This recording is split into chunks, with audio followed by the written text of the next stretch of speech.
Hey guys, what's going on? Welcome to my 100 degree garage. Today I'm going to take you through a CMC actuator 7050 CMC actuator. This came out of a T&H Marine jack plate hydro jacker. So this thing was leaking pretty bad. I left it engaged.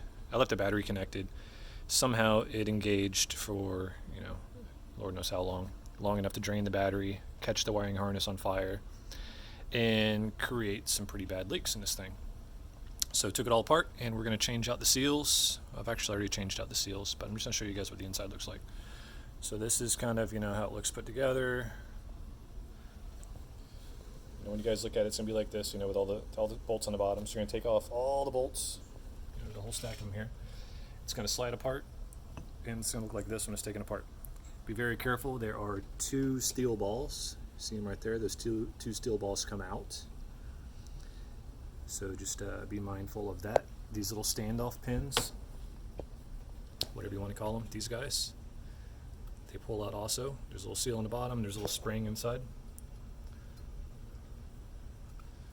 So I've already went through and replaced all the seals.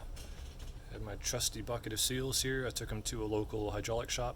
They matched them all up as close as they could, and I just put them all on here. So one of two things are going to happen. I'm going to put all this together and it's going to work great, or I'm going to lie and say it worked great, and I'm going to go out and buy a brand new one. Either way, we're going to see how this thing goes. Alright, so for those of you that I couldn't find any information at all on the internet about this thing, so if anybody's curious what the inside looks like, this is it. There is a little I don't know what you would call that, reservoir here. Looks like it kind of goes, this opens up to feed all the little channels.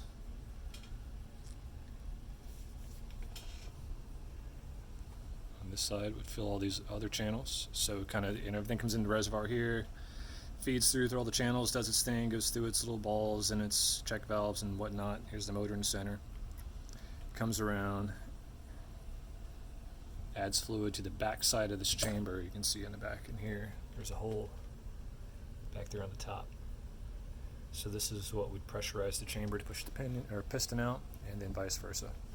Somehow it's gonna, through one of these guys, put pressure on the inside. That's exactly it right there, because I don't see a screw here, and there's the hole.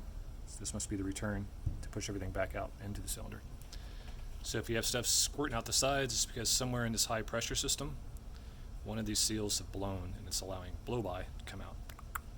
This, I believe, I have no idea what I'm doing, disclaimer, this I think is just all low pressure.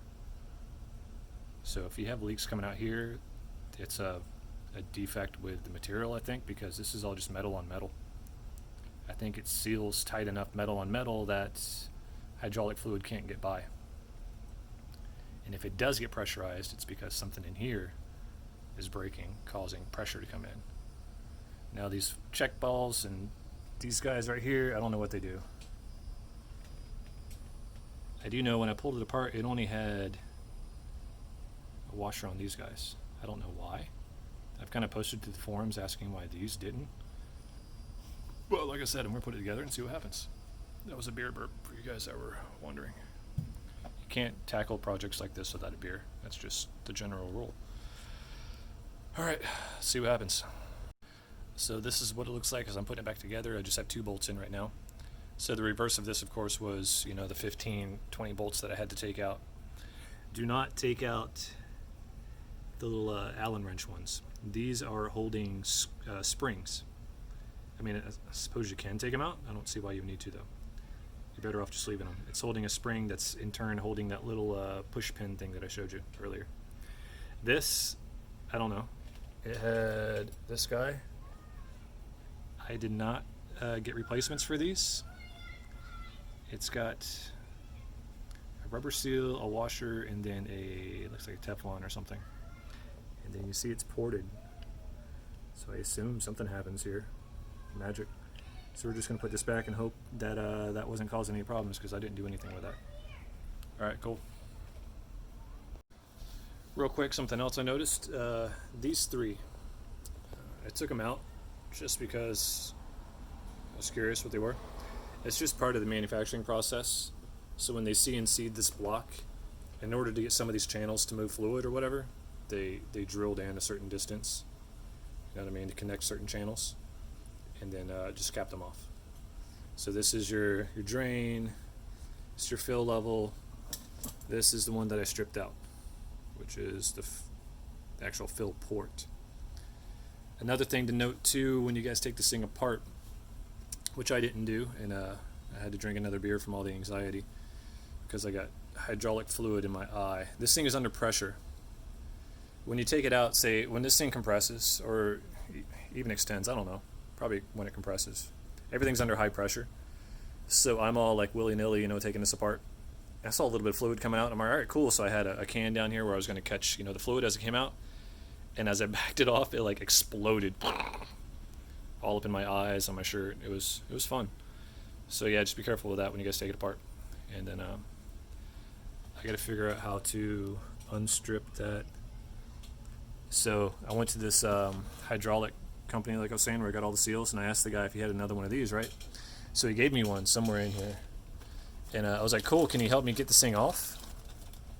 And he was like, no, just beat a hex tool into there, right? And screw it out. So I don't know, I'm going to try that next.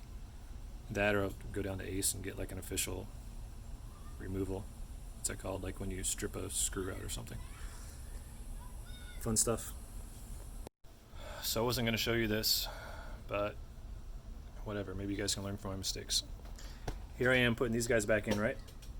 And then I kind of jumped ahead to go ahead and put one in here. Didn't realize that these guys that belong here are smaller, so like an idiot, it dropped right in there. So now I have a rogue bolt rolling around in here. So I've already started taking everything apart to get it out. So don't do what I did.